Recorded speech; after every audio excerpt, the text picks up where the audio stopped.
Ce colloque de 2 jours a permis d'explorer les différentes facettes de la valeur métaphorique d'une petite phrase en apparence énigmatique attribuée à Héraclite. Héraclite qui nous dit que le temps, aion, est comme un enfant, païs, qui joue en déplaçant des pions, peseon, à l'enfant la royauté. Cette petite phrase a interpellé de nombreux chercheurs et pendant 2 jours, nous avons tous cherché à en comprendre le sens en croisant nos regards. Des regards qui ont révélé que, comme toujours, le jeu est un opérateur très puissant qui permet de penser la société, de parler de ses normes, tout comme l'enfant d'ailleurs.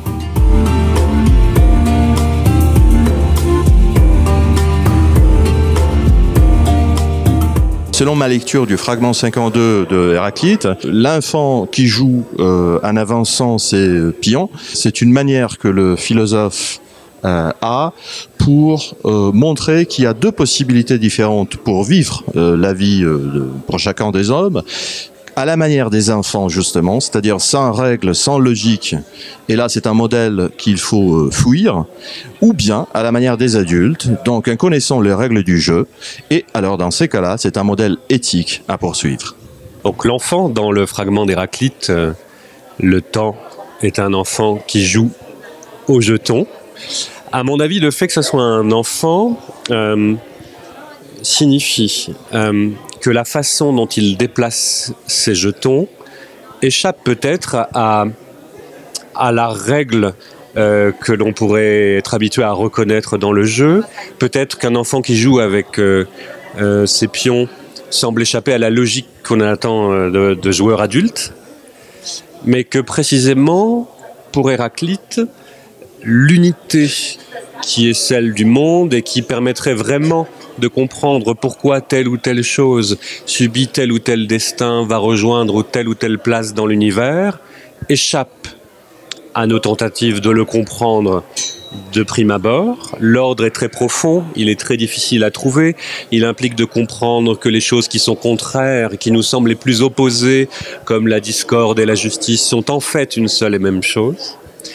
Et donc, le fait qu'on puisse se représenter l'univers dans son principe même d'ordre profond comme un enfant qui joue, qui nous semble faire absolument n'importe quoi, est peut-être le signe que cette unité est plus profonde et que ce qui nous semble être le désordre répandu par un enfant est en fait la surface d'un jeu parfaitement ordonné mais dont l'ordre nous échappe.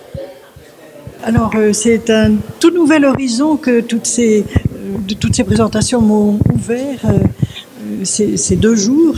Et finalement, le rapport au temps, que je n'avais jamais pensé de façon aussi centrale, et on s'aperçoit bien que ce rapport au temps, c'est un temps qui est vital et qui est pensé de façon cyclique, avec une capacité de recommencement, etc., qui va très bien d'ailleurs avec les idées de fécondité et de mort qui sont associées à ça dans plusieurs des interventions qui ont été présentes. Alors, le fait que je sois complètement ignorante dans les matières qui ont été évoquées me rend à la fois très intimidée et très libre d'oser dire un peu ce que je pense. Et une des choses qui m'ont étonnée, c'est finalement que le rapport au temps ne soit pas plus développé dans son opposition entre cyclicité et une linéarité. Qui est-ce qui va représenter la linéarité ? Et est-ce que finalement les règles ont quelque chose à voir avec ça ? Et l'autre aspect, alors qui m'a beaucoup frappé, mais je sais qu'on en a déjà beaucoup parlé dans des colloques précédents, c'est la question du genre. Et je pense d'abord que toutes les notions abstraites qui sont associées, le hasard, la chance, ce n'est pas seulement parce que nous avons un genre des mots en français, mais on voit que les déesses de chance sont féminines, qu'elles sont exclues ou oubliées dans certains cas. Il n'est pas du tout étonnant que Homère ne mentionne pas l'Attiqué, bon, me semble-t-il. Et donc, parce qu'il y a une idée du pouvoir masculin Et finalement, la chance, c'est ce qui viendrait troubler. Et le jeu, c'est ce qui viendrait troubler ce pouvoir masculin. Et en même temps, la chance représente, d'une certaine manière, l'agentivité humaine, enfin la capacité d'action qu'a l'homme d'intervenir et de jouer justement son destin. Et cette dimension-là me semble être indispensable pour expliquer la composante érotique. Vous êtes plusieurs à avoir insisté là-dessus, de nombreuses représentations. Héraclite, il parle d'un enfant qui représente l'aion, ou l'aion représenté par un enfant, c'est-à-dire la vie, l'existence, n'est-ce pas, représentée par un enfant qui joue, et puis il précise que cet enfant joue ou manipule des pions qui servent normalement pour jouer à un jeu de plateau. Or, l'histoire des jeux peut amener des informations supplémentaires à l'interprétation de cette fameuse phrase d'Héraclite, parce que normalement, dans l'Antiquité, les enfants ne jouaient pas à ce type de jeu.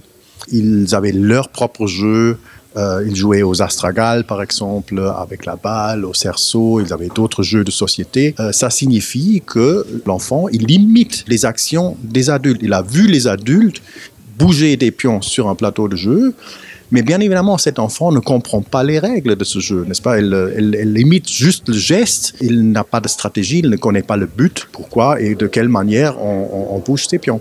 Donc c'est plutôt un jeu symbolique. Je pense que c'est une information importante parce qu'on lit très souvent des philosophes et philologues qui parlent de ce fragment. C'est un enfant qui joue un jeu de dés, n'est-ce pas, que ça serait l'idée du hasard, n'est-ce pas, qui entre dans cette phrase d'Héraclite, mais c'est certainement pas ce que Héraclite voulait dire.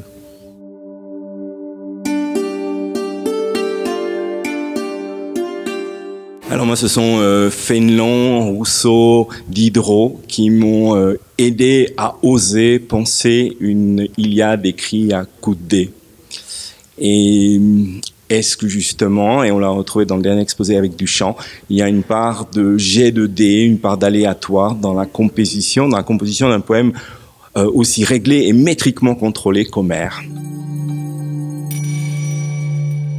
En Mésopotamie, c'est loin d'être un sujet innocent et au contraire, c'est un sujet qui permet d'aborder de façon sérieuse les interactions entre les individus au sein d'une même société.